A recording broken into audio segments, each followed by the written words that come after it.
Oversight Committees was there for Comey's testimony yesterday and joins me now. Congressman, what struck you in that room yesterday with Comey pontificating to you guys? Well, I guess unless he's got early onset of Alzheimer's, there's no way you can write two things. Either he wasn't doing his job and he just didn't pay any attention, or he just perjured himself about all the things he didn't know or didn't remember.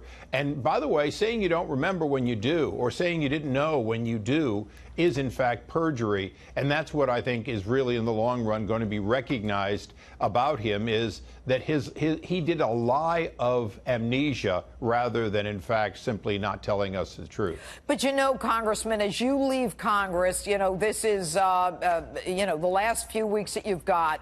I don't know if you heard me with Congressman Jim Jordan, but I have to tell you, I am embarrassed. I am furious. I am frustrated. The American people have had it. You guys were in power, and it's not on you, because I've seen you in oversight and government reform. I've seen you go after people.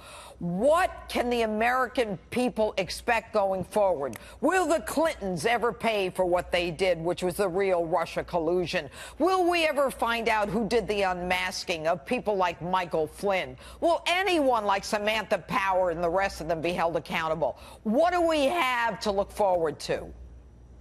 Well, if people will recognize that some people in Congress did their job and they were thwarted often by the leadership that wanted to maintain their majority, that majority being gone now, then they won't do it again. They'll realize that standing on principle and doing the right thing may or may not cost you the majority, but playing this sort of prevent defense, to use a football term, will inevitably lead to your losing the majority without getting the job done. Jim Jordan, Mark Meadows, and others have been fighters for the last 2 years, but they've fought with some hands tied behind their back. Okay, so let's talk about Paul Ryan. I mean, how did it advantage Paul Ryan to not allow you guys to bring contempt charges, to do this earlier? I mean, was he working against the president?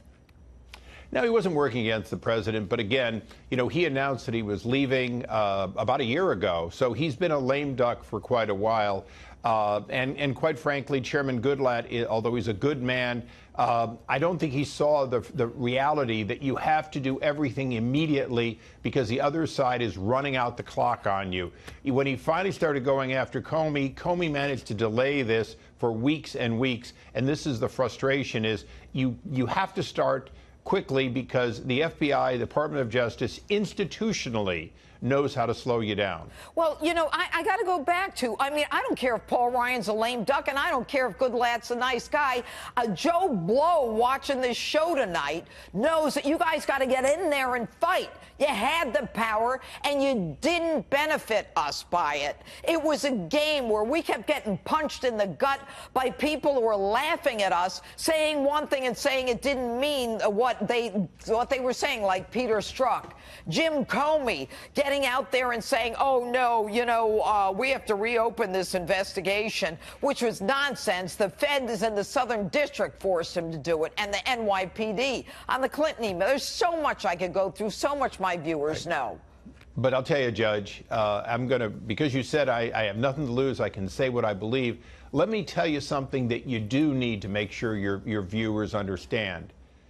Jim Jordan, Mark Meadows, and a team of people who made sure that these hearings, Trey Gowdy, made sure that there were hearings 4 years ago, 3 years ago, 2 years ago, and last year, in fact, are the reason that Hillary Clinton isn't president and Donald Trump is.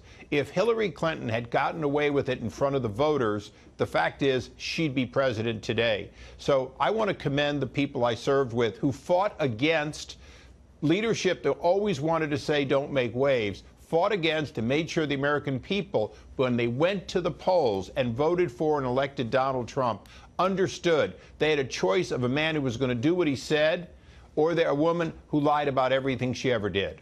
Well, Congressman Darrell Issa, I must tell you that, my viewers, that I personally am sad that you're leaving. I think you've done a great job. I don't know if anybody congratulates you in the end, or if you even get a watch that says congratulations.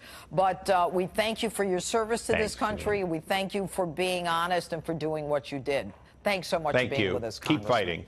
Oh, no worries. Congressman Jim Jordan joins me now. Congressman, thanks so much for being with us. You bet. All right, so you were in the room at the time. Yep. 245 times, Comey, who was the head of the FBI in one of the most important cases in American history, a FISA warrant that was funded by the Clinton campaign and Hillary Clinton to spy on someone working in the Trump campaign, and that's the least of it, says he doesn't really know or remember that part of it. Did you believe him? Well, you're right. 245 times he says, don't remember, don't recall, and don't know. What was most, I guess, the biggest takeaway for me was the don't know part. Specifically, he didn't know much about Christopher Steele, the guy who they used his work product, the dossier, to go get the warrant to spy on the Trump campaign. He didn't know, he never met Chris Steele, didn't know the relationship that Christopher Steele had with Bruce Orr, specifically that Christopher Steele was passing information to Bruce Orr, who was then giving it to the FBI. Didn't know that Christopher Steele was terminated for talking to the press. Didn't know he had talked to the press. Didn't know they continued to work with Christopher Steele after he had been terminated and continued to get his information. So I was mostly struck by that. Here's the key player, the guy who put together the dossier that was the basis for getting the warrant, and you didn't know anything about him. I find that hard to believe, but those were his answers yesterday. Well, you know, clearly he and his lawyer went over all of the areas where he could possibly contradict himself from other hearings, other sworn testimony, from his book, and a number of interviews. But for a case of this significance, when he actually went to the President of the United States to talk about an unverified dossier, so from the time that he heard about it, the time that he approved the warrant in the FBI, and he had to do it, you and I both know it, at least 2, if not 3 or 4 times. Right. He goes to the president, talks about it, and never says to his staff, gee, where do we get this from? Who's this guy, Christopher Steele? You and I both know from the public information that Christopher Steele was paid by the FBI for other information. He was a confidential informant. Right. I mean, is there any way to get this guy in any kind of jeopardy for perjury and lying? Well, no, I think you make a good point, because remember, on January 6th of 2017, he goes to New York and briefs President-elect Trump about the salacious and unverified dossier. So he thinks it's important enough to brief the president-elect, but yet he doesn't know anything about the guy who wrote it. Doesn't know that, for example, Christopher Steele told Bruce Orr, who then told the FBI that Christopher Steele had said he was desperate to stop Trump from being president. That was what Bruce Orr conveyed to the FBI. He doesn't know any of that information, but yet he's going to brief the president-elect about this. And as we know, what happened after that meeting on January 6th in New York, it was quickly leaked. CNN and BuzzFeed all then printed the entire dossier for the public to see. So that to me was hard to figure out. Like, how did you not know anything about the guy who was your main source for this whole thing? It's not only that, Jim. Listen, you know, anybody who has been a prosecutor, who's the head of the FBI, he is a political operative, and I'm going to talk about this in my open in a few minutes. But I guess one is left with, Jim, and this is nothing on you because you fought so hard, but one is left with certain questions like, will the Clintons ever be held accountable? Will Jim Comey, who decided to, and who was insubordinate, according to the Inspector General, by jumping into the Attorney General's shoes and saying, I'm going to exonerate her, no prosecutor would try the woman. Is he ever going to be held accountable? The Clintons. What about the Russia collusion? You guys, with all due respect, to get to this guy now, 2 or 3 weeks before the beginning of the year, I'm embarrassed for you. No, I really am. Look, it should have happened a long time ago. So why didn't it? Jim, why didn't it? You're a fighter. I know, and we've been pushing for it, and I tell you what we're pushing for now, Judge. Jim, who stopped you? Ultimately, it's the House leadership and it's the chairman who decide these things. But remember, Judge, what we have to do in the next few weeks is we have to get Rod Rosenstein in front of us. Because remember, it's now been almost 12 weeks since the New York Times reported that Rod Rosenstein said to subordinates in the Justice Department that he was thinking about wearing a wire to record the president and thinking about invoking the 25th Amendment, and we've yet to ask him question 1.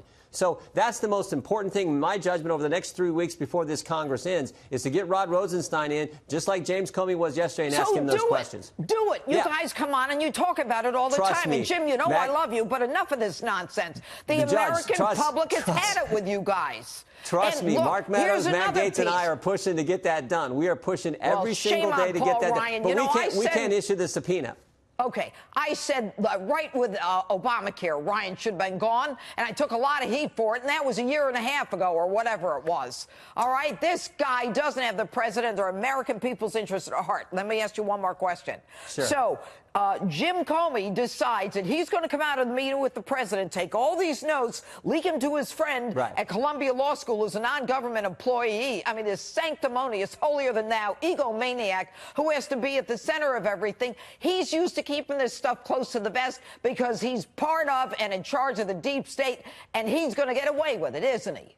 Well, we'll see. One of the things that did happen yesterday, too, is I asked him that meeting when he had with the president in February, where the president says, could you see your way clear to make sure Mike Flynn is okay? And Comey goes back and he memorializes that, becomes part of the Comey memos. He then has a meeting with his top people, McCabe, Baker, his top people. And I asked him yesterday, I said, why didn't you, if you're so concerned about this, you have to memorialize it. And as you say, Judge, he later leaks it to Daniel Richman in the New York Times. If you're so concerned about what the president said, why didn't you share it with the Attorney General? Why didn't you share it with the top law enforcement individual in our government? And his answer was, oh, well, we thought Jeff Sessions was going to be recusing himself at some point. So what? He hadn't recused himself at that point. He had not. And share that information. But I think it points to Comey, the same way he handled the Clinton investigation and took it away from Loretta Lynch. He and his cabal at the FBI, they were the ones in control. They wanted to keep this information tight. He wanted to create a record to promote this idea that there may have been some obstruction. I don't think there was, but I think he was trying to generate and create this and didn't share it with anyone at the Justice Department, the top people in our in law enforcement in our government. Some sanctimonious, arrogant, condescending individual, and I know him. Not you. Congressman Jim Jordan, thanks so much for being with us tonight. You bet, Judge. All right. Thank you. God bless you, and God bless America.